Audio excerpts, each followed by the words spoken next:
The house with a demonic cult.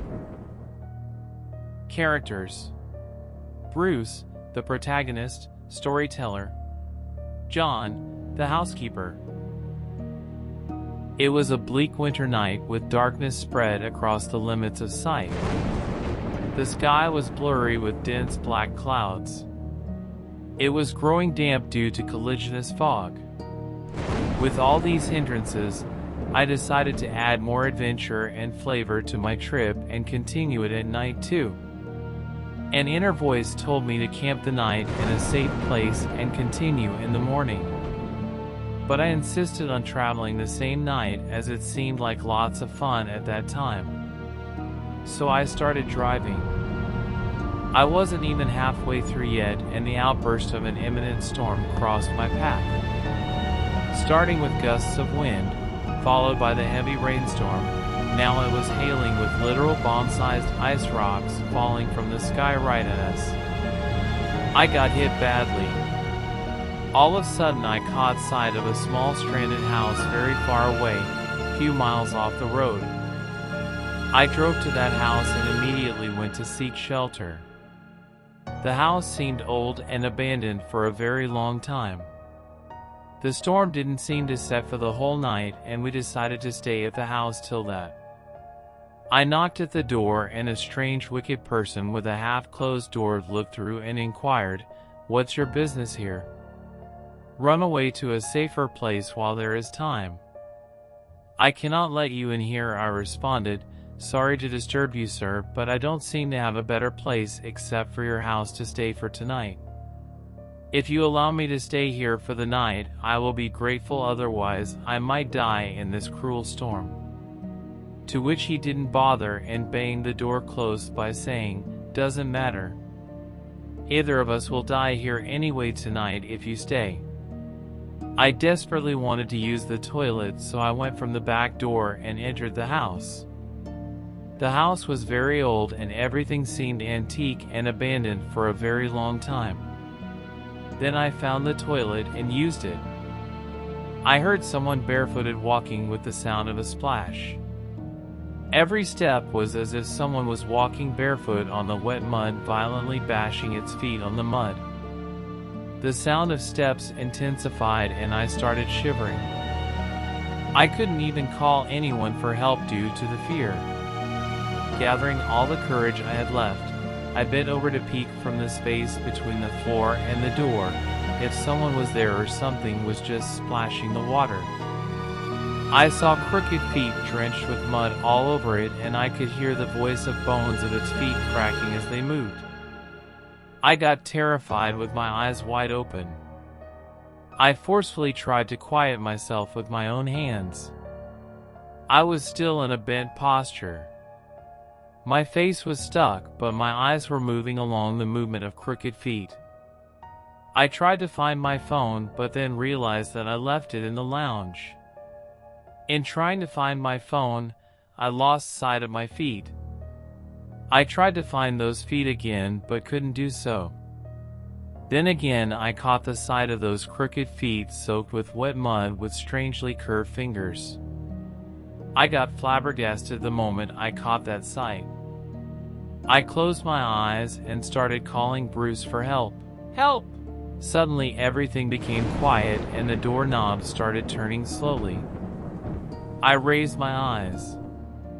The moment I raised my eyes, the door slammed, the horrifying sight of a woman, with her face covered with long wet hairs dripping water. Her creepy smile with her mouth wide open, her filthy teeth and grimy lips, and her red eyes shining like fire were visible but partially hidden behind her smudged wet hairs. I screamed and the door was closed with a bang. Then I raised my eyes again and saw the housekeeper standing in front of me as if nothing has happened. This was getting weird and weird with time. He took me to the lounge and gave me water to drink. Meanwhile, he went to the basement for some time and returned. The man told me, "My name is John and I have been the housekeeper for 30 years now. Since then I have seen lots of people die here because they went against the rule of the house. You are very unfortunate that you came here and against the will of this house. You have put both of us in danger. Right from the moment I stepped inside the house, I experienced this unusual and bizarre feeling. The noiseless environment was like shouting at me to run away. I asked John, "You said you have seen lots of people die here. Why didn't you save them? And how are you still alive?" John just smiled and didn't respond to this question, and I heard a knock on the door in this extreme thunder. I looked at the door and then looked at John, but he was gone. I fell off the chair and ran. Found the basement and rushed in. I saw a frightening sight of a demonic ritual set up. Candles and ritualistic accessories all over the Star of David made a place for a body to lie down in the middle to make the sacrifice. I saw a book on the shelf at the right side of the basement. The book told the whole story of this demonic house. It started 30 years ago when John used to work for a family. The family used to come to this house to spend their summer vacations, and throughout the year John was appointed to live in the servant quarters and take care of the whole house. The loneliness throughout the year compelled John to find his interests in black magic that he inherited from his ancestors' morbid black magic book.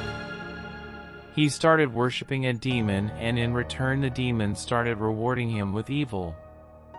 The main cult of worshiping required a human blood sacrifice from John. Very next summer, after the demon worship, John killed the whole family along with kids and sacrificed them to the demon and started using the whole house for the worship.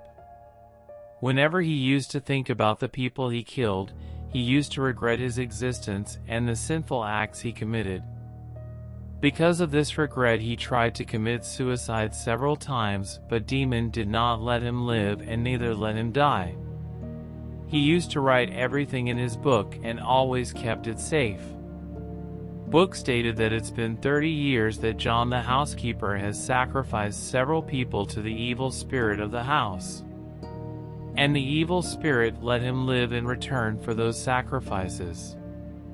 The demonic statue right behind the Star of David seemed to have all the powers of this evil spirit that was keeping John alive and making him sacrifice lives over it.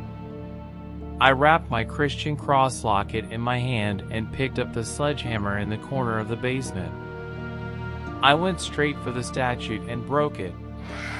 The house was overwhelmed with the screams of demons as I hit the statue, and I heard John screaming for his life. Then I ran to open the door of the basement. John was lying dead on the floor. The spirit killed him too. The storm had just settled down, so I went for my car, started it, and went straight back home after this traumatic incident. Hope you liked the story. If you did, make sure to like the video. Subscribe and comment that you subbed, and we will reply.